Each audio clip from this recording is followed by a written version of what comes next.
I encourage everyone to look into the Liberty Dollar. The Liberty Dollar is a barter note and is backed by silver. It is not legal tender, meaning that stores are not legally obligated to honor it.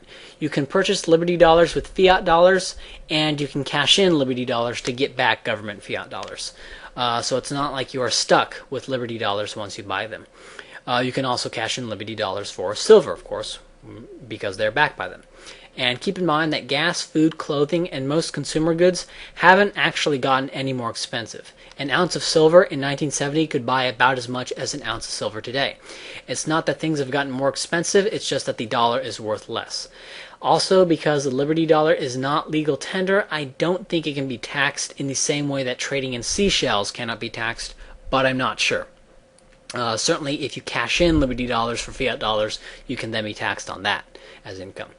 If you're worried about Liberty Dollars not being accepted, just keep in mind that they can be cashed in. All right, if you can't find anyone who accepts Liberty Dollars, then you can just go to the website and you can cash them back in and get your fiat dollars back. I currently own quite a few Liberty Dollars, and I went to a bunch of stores that I frequent often and asked them if they would accept Liberty Dollars, and some said yes and some said no. I doubt 7-Eleven or Walmart would accept them if you ask them now, although I guess you could go ahead and ask them. I don't even bother asking stores like that. But already about 100,000 people have Liberty Dollars. On November 15th, 2007, the FBI and Secret Service conducted a raid on the Liberty Dollar, seizing just about everything they had. The raid warrant was predicated on a whole bunch of BS charges of fraud and illegal activity. They seized the assets, but the FBI and Secret Service are unwilling to go to court over the matter. It's been 8 months, and the federales haven't brought anything against the Liberty Dollar in court. It's my opinion that they have no case and they know it, but just wanted to try to scare the people using the Liberty Dollar. The assets seized, in my opinion, are long gone, but there is a class action lawsuit that I encourage to everyone to go ahead and sign and look into and try to keep the Department of Justice from auctioning off the assets. Note that the FBI simply conducted a raid and did not prove the Liberty Dollar violated Section 46, which I think you should look into, yet still wishes to auction off its assets. This is the U.S. government, and it is violent predation and in a very real way that can be observed quite clearly. There is a private currency that some people are using right now, and it works just fine. And the best proof that it works is that the federal government is using violence to stop it. And certainly, the Liberty Dollar is better than the current system, which guarantees debt and inflation. The Federal Reserve is a semi-private bank which loans money to the government at interest, which can then only be paid back with money that they again have to borrow from the central bank. The result is endless inflation. There's really nothing else that can come from it. That's the government currency. What I'm interested in is private currency.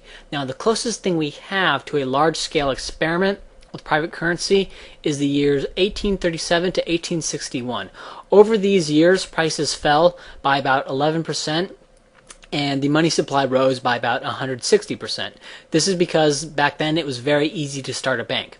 As long as you had the prescribed reserve ratio as outlined by the Michigan Act of 1837, you could start a bank and issue banknotes backed by gold or silver or whatever. You could issue your own currency. You even had deposit insurance companies pop up. These were private FDICs, and they would insure the deposits of member banks. You also had the Suffolk Bank, which was a clearinghouse, and it would give its seal of approval to banks it audited and were engaging in reasonable lending practices. You will hear stories about bank runs and wildcat banking, but overall it was a fantastic time, and private stabilizing institutions were beginning to emerge, and you are beginning to see private companies take steps against wildcat banking.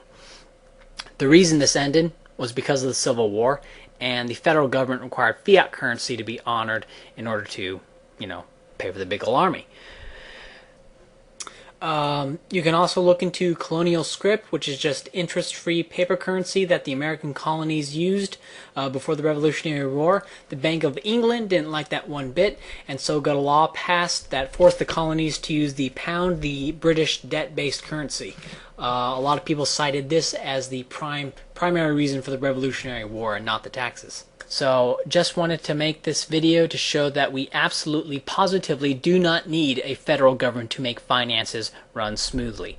Finances were running just fine when you didn't have the federal government manage the money supply. In fact, they were running better.